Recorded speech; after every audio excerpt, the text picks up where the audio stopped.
Hello नमस्कार दोस्तों, मैं मुकेश और आप सभी का स्वागत करता हूं आपके अपनी वीडियो में। और आज हम लोग बात करने वाले हैं राष्ट्रकूट के बारे में। जी हाँ दोस्तों, आज हम लोग बात करने वाले हैं दक्षिण भारत के प्रमुख राजवंश। और पहले भी मैं इस वीडियो में बता चुका हूं पल्लव वंश के बारे में कि पल्लव वंश के संस्थापक कौन है और पल्लव वंश से रिलेटेड बहुत सारे क्वेश्चन को हम लोग जान पाए। मैं एक बार बता दूं कि ये जो टॉपिक अभी हम लोग बताने जा रहे हैं इससे संबंधित बहुत सारे महत्वपूर्ण प्रश्न पूछे जाते हैं किसी भी एग्जाम की बात किया जाए तो आप सभी इसको बेहतरीन तरीके से समझने के लिए वीडियो को अंत तक बने रहिएगा, क्योंकि बहुत मजा आने वाला है इस क्लास में। क्योंकि आप सभी अभी तक बहुत बार बहुत लोगों से बहुत टीचर से आप लोग पढ़े होंगे, लेकिन एक कहानी की तरह समझना एक अलग बात हो जाती है। ठीक है, तो मैं आप सभी को समझाने का प्रयास करूंगा बहुत ही अच्छे तरीके से, तो आप सभी समझने का प्रयास जरूर कीजिएगा और वीडियो के एंड तक बने रहेगा ताकि उसको सारे सारांश पता चल सके। ठीक है ना, बीच में जाने से कोई फायदा नहीं है। ठीक है ना, तो आज बात करने वाले राष्ट्रकूट के बारे में। जी हाँ दोस्तों, राष्ट्रकूट जो है वो दक्षिण भारत के प्रमुख राजवंश में से एक है।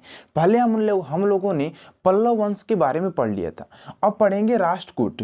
तो राष्ट्रकूट के बारे में बात करते दोस्तों, राष्ट्रकूट के जो संस्थापक है, ठीक है ना, एक बेसिक बात बता दे रहे हैं आप सभी को राष्ट्रकूट के बारे में कि राष्ट्रकूट के जो संस्थापक है दोस्तों वो कौन है, संस्थापक कौन है? दंती दुर्ग, जो कि 752 में बने थे। कौन है? दंती दुर्ग हैं जो कि 752 में क्रिएट किए यानी कि बने थे दोस्तों। ठीक है ना, राजधानी मनकिर था। राजधानी की बात करें तो राजधानी कौन था? मनकिर था। राष्ट्रकूट के प्रमुख राजा, यानी कि देखिए ये हम पर जो राज्य है दोस्तों, यहाँ पर बहुत सारे राजा हुए, तो ये ज़्यादा प्रसिद्ध नहीं है ना, लेकिन पढ़ना एक तो जरूरी है, क्योंकि हमारा ये तो एक कर्तव्य है कि सारी चीज़ को हम लोग पढ़ ले, आए या ना आए। हो सके कहीं क्वेश्चन एक दो आ जाए तो कर क्या सकते हैं हम लोग, तो इसीलिए दोस्तों मैं सारे टॉपिक को क्लियर करवा रहा हूँ कि कहीं की अगर कोई से भी क्वेश्चन आए तो आप लोग बना सके। ठीक है ना, राष्ट्रकूट के प्रमुख जो राजा हैं कौन कौन से राजा है देखेंगे। यहाँ पे देखिए कह रहा है कि राष्ट्रकूट के प्रमुख राजा यानी कि कौन कौन से राजा हुए हैं। तो पहला कृष्ण प्रथम था, उसके बाद दोस्तों ध्रुव आया, गोविंद तृतीय आया, अमोघ वर्ष आया, कृष्ण द्वितीय आया, इंद्र तृतीय और इंद्र तृतीय आया, कृष्ण तृतीय। तो बहुत सारे राजा इस राज्य पर राज किए दोस्तों, इसलिए ये ज़्यादा फेमस नहीं है। बस नॉर्मल अगर बात किया जाए तो राष्ट्रकूट के बारे में पूछ सकता है कि इसके मेन संस्थापक कौन है, तो दंती दुर्ग हैं। और इसमें राजा कितने हैं तो वो बता देंगे, 7 हैं। और दोस्तों इंद्र जो था, यहाँ पर देखिए इंद्र तृतीय शासक भारत आया था। आलम सूदी दोस्तों आया था। इंद्र तृतीय जब अपना राज्य को संभाल रहा था, जब राजा कौन था, इंद्र तृतीय था, तो उस समय एक नागरिक जो था वो भारत आया था। ठीक है ना, वो कौन था? तो आलम सूदी आया था। ये ऐसे ही प्रश्न पूछा जाएगा कि कौन कहाँ से आया था, यानी कि एक यूनिक क्वेश्चन पूछा जाएगा, इंपोर्टेंट क्वेश्चन पूछा जाएगा। ठीक है ना, राष्ट्रकूट का पहला शासक था जिन्होंने कनौज पर अधिकार हेतु त्रिपक्षीय, दोस्तों देखिए जो यहाँ पर मैं बात करूँ, जो ध्रुव है, जो कौन से दोस्तों ध्रुव है, राष्ट्रकूट का पहला शासक था जो ध्रुव है दोस्तों। यहाँ पर दोस्तों जो ध्रुव आप सभी को दिखाई दे रहा होगा, यहाँ पर जो ध्रुव है ना, ध्रुव वंश, ध्रुव जो शासक था वो राष्ट्रकूट का प्रथम शासक था। इसने दोस्तों कनौज पर अपना अधिकार भी कर लिया था। कहाँ पर? कनौज पर अधिकार करने के लिए त्रिपक्षीय एक दोस्तों लड़ाई होता है जिसको ये सीख रहा था, और उसी से सारे लोगों को क्या किया था, पराजित कर दिया था। कौन? ध्रुव। ठीक है, कौन कर दिया था? तो ध्रुव कर दिया था। ठीक है ना, ध्रुव कर दिया था। अमोघ वर्ष जैन धर्म का अनुयायी था। जो अमोघ है, अमोघ वर्ष जो है वो जैन धर्म का अनुयायी था, यानी कि जो अमोघ वर्ष है वो जैन धर्म के क्या बोलते हैं, अनुयायी था, यानी कि चेला था, ये बोल सकते। ठीक है ना, उसके बाद अमोघ वर्ष ने तुंगभद्रा नदी में, दोस्तों जो अमोघ वर्ष है ये भी बहुत एक महान राजा हुआ करता था अपने समय में, यानी कि ध्रुव के बाद कौन आया? अमोघ वर्ष आया। ये भी एक महत्वपूर्ण राजा था, बहुत ही बलशाली राजा था। ठीक है ना, इसने क्या किया कि अपने अंत, जब जीवन काल को अंत में इसने क्या किया, तुंगभद्रा नदी में अपनी जल समाधि ले ली। कहाँ पर दोस्तों? किस नदी में? ये पूछा जा सकता है कि जो अमोघ वर्ष है वो किस नदी में अपना जल समाधि दिया था, तो तुंगभद्रा। किस नदी में दोस्तों? तुंगभद्रा। यहाँ पर मैं लिख देता हूँ, यहाँ पर तुंगभद्रा तुंगभद्रा नदी में दोस्तों अपना जल समाधि लिया था कौन? तो अमोघवर्ष ने अपना जल समाधि लिया था तुंगभद्रा नदी में अपने अंतिम समय काल में। ठीक है ना। उसके बाद राष्ट्रकूट अंतिम शासक महान कृष्ण तृतीय था। देखिए अब दोस्तों जो राष्ट्रकूट है इसके जो अंतिम शासक हुआ, देखिए मैंने एक बात डिटेल में समझाने प्रयास कर रहा हूँ कब से कि इसको समझ लीजिए कि प्रथम संस्थापक दंती दुर्ग था, राजधानी मनकिर था, राष्ट्र के प्रमुख शासक थे ध्रुव, कृष्ण प्रथम, अमोघवर्ष, गोविंद तृतीय, इंद्र तृतीय और कृष्ण द्वितीय और कृष्ण तृतीय। तो जो अंतिम शासक था वो कृष्ण तृतीय था। कौन था? कृष्ण तृतीय था। और इसके दरबार में एक कवि रहा करता था जो कि पोन्नन रहते थे। कौन था? पोन्नन। पोन्नन उसके नाम था, जो कि दोस्तों कहाँ पर रहता था? तो कृष्ण तृतीय के दरबार में रहता था। और ये अब ये पूछा जाएगा कि राष्ट्रकूट के अंतिम शासक कौन था? अंतिम शासक तो कृष्ण तृतीय था। कौन था? कृष्ण तृतीय हो जाएगा। ठीक है, कृष्ण तृतीय हो जाएगा। अगर पूछ लिया जाए कि राष्ट्रकूट का अंतिम शासक कौन था तो कृष्ण तृतीय हो जाएगा। ठीक है दोस्तों, जो कि यहाँ पर हमने लिख दिया इस बात को, अंतिम शासक कृष्ण तृतीय होगा। अब आता है कि चालुक्य वंश सतपूर्णा पर्वत के दक्षिण में चालुक्य वंश की उदय। देखिए दोस्तों, जब चालुक्य वंश की जब उत्पत्ति होती है, जब उदय होता है इसका, जब एक प्रकाशित होते हैं तो उस समय दोस्तों क्या होता है? चालुक्य वंश 3 भागों में होता है। कितने भागों में उदय होते हैं? 3 भागों में, मुख्यतः शाखाओं में बट जाती है। 3 शाखाओं में क्या हो जाती है दोस्तों? वो बट जाती है। कौन कौन सी शाखा है देखिएगा। ठीक है ना, देखिए कौन कौन सी शाखा है। तो यहाँ पर जो शाखा का नाम है चालुक्य वंश कल्याणी, चालुक्य वंश कल्याणी, चालुक्य वातापी और चालुक्य बैंगी। ठीक है ना, ये तीनों भागों में ये क्या हो गई? डिवाइड हो गई, 3 शाखा में ये बट गई है। अब हम लोग पारापारी एक एक अगर बात किया जाए तो एक एक मतलब बटे हुए भाग को हम लोग कवर करेंगे। पहले कवर करेंगे जो चालुक्य वंश कल्याणी था, इसके संस्थापक कौन थे, कौन कौन से इसमें राजा थे, क्या क्या हुआ।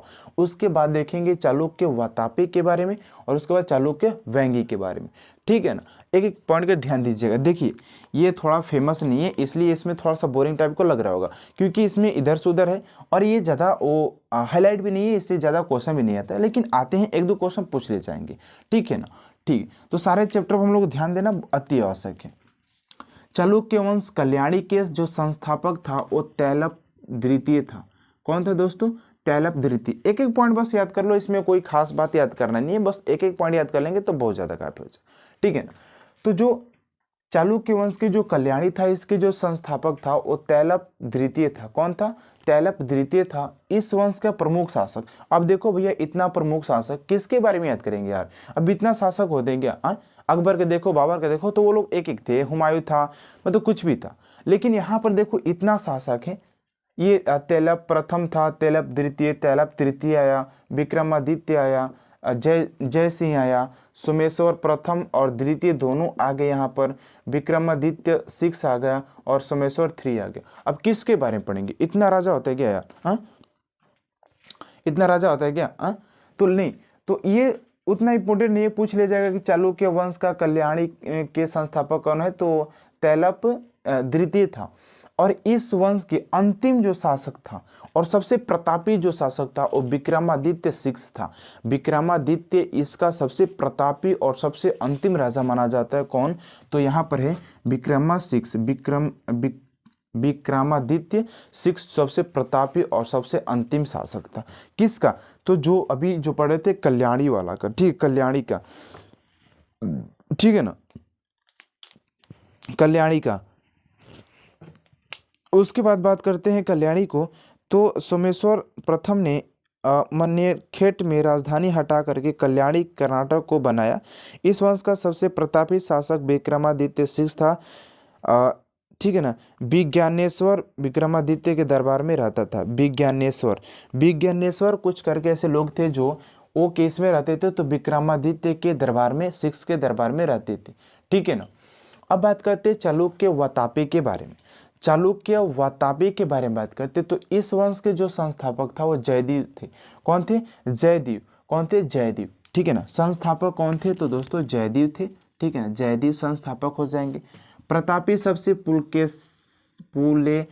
पुलकेशिन द्वितीय यानी कि इस वंश के सबसे प्रतापी और सबसे महान राजा की बात करें तो पुलकेशिन था, पुलकेशिन द्वितीय था, ठीक है ना। बहुत ही महान हुआ करता था, पता नहीं क्यों, लेकिन महान था, ठीक है।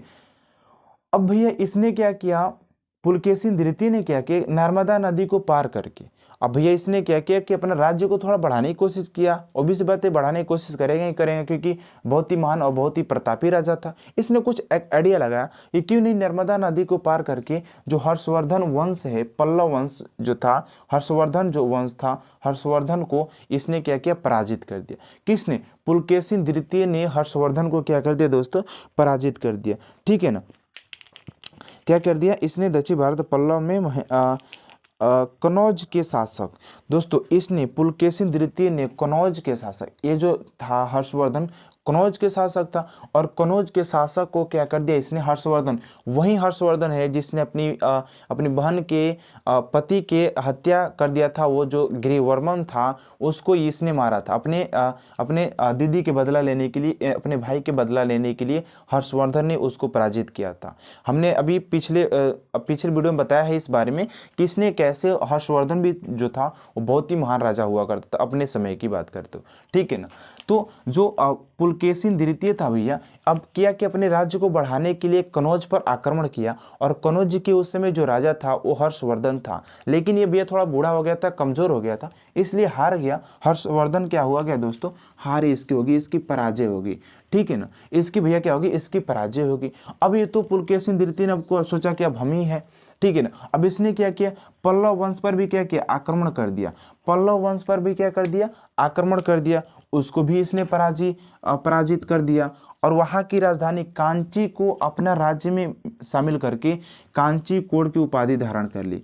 किसकी उपाधि धारण कर ली, कांची कोड़ की उपाधि धारण कर ली, किसने, पुलकेशिन द्वितीय ने अपना उपाधि धारण कर लिया। देखो मैंने क्या समझाया, क्या समझाने का प्रयास कर रहा हूं मैं, कि इसने पुलकेशिन द्वितीय ने भैया देखो कनौज के शासक हर्षवर्धन को तो पराजित किया ही किया, लेकिन अब उससे आगे भी बढ़ा तो इसने पल्लव वंश को पराजित कर कांची को अपना राजधानी बनाया, और उसमें दोस्तों क्या किया, कांची कोण की उपाधि भी इसने धारण कर लिया। पुलकेशिन के राजकीय कवि जो थे वो रवि कीर्ति थे। देखिए इसके जो एक राजकीय कवि हुआ करते थे उनका जो नाम है रवि कीर्ति था। कौन था, रवि कीर्ति इसके राजकीय कवि था। अंतिम शासक कीर्तिवर्मन द्वितीय था, यानी कि चालुक्य वातापी के जो अंतिम शासक था वो कीर्तिवर्मन द्वितीय था, कीर्तिवर्मन द्वितीय था अंतिम शासक। अब तो ये तो हो गया। अब चालुक्य व्यंगी, यानी कि ये दोस्तों आते आते चालुक्य वंश होता है ना थोड़ा कि नॉर्मल पड़ जाता है यार, नॉर्मल पड़ गया। ये बहुत ही कमज़ोर शासक था, तो इसका सबसे कमज़ोर ये शासक था। संस्थापक विष्णुवर्धन था। कौन था, तो संस्थापक इसके विष्णुवर्धन था, लेकिन ये बहुत ही कमज़ोर शासक था, ठीक है ना। आंध्र प्रदेश के बेंगी में थी, आंध्र प्रदेश की बेंगी में थी। इस वंश का संस्थापक विष्णुगुप्त थे। तो आज के लिए इतना ही दोस्तों। नेक्स्ट वीडियो में हम लोग मिलेंगे चोल वंश को लेकर के, या कुछ जो वंश है नेक्स्ट वंश को लेकर के हम लोग मिलेंगे। तो वीडियो कैसा लगा इन में जरूर बताइएगा। नेक्स्ट वीडियो में मिलने के लिए आप सभी चैनल को सब्सक्राइब कर लीजिएगा, क्योंकि नोटिफिकेशन आप सभी के पास बहुत जल्द पहुंचेगा। मिलते हैं।